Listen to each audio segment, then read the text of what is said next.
Mr. Miel here, just checking out this hive. Just come across a male bee, a drone, which must be a sign swarm season's about to start, because that's a drone bee. It's been drawn to this hive,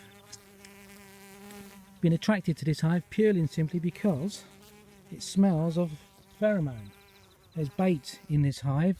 It's going inside, you can see. So solitary, it's a male bee on his own. These are stingless, can't feed themselves, can't look after themselves, they need females.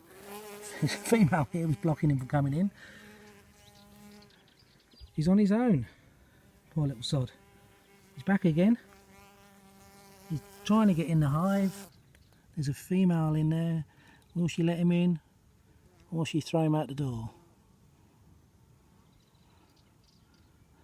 This is the yellow stuff, is pheromone bait, which is what he's attracted to. He can smell queen bee in that pheromone. So there's traces of queen bee pheromone in there. There's a female just come out. Distinctive buzzing sound, different from the female worker bee.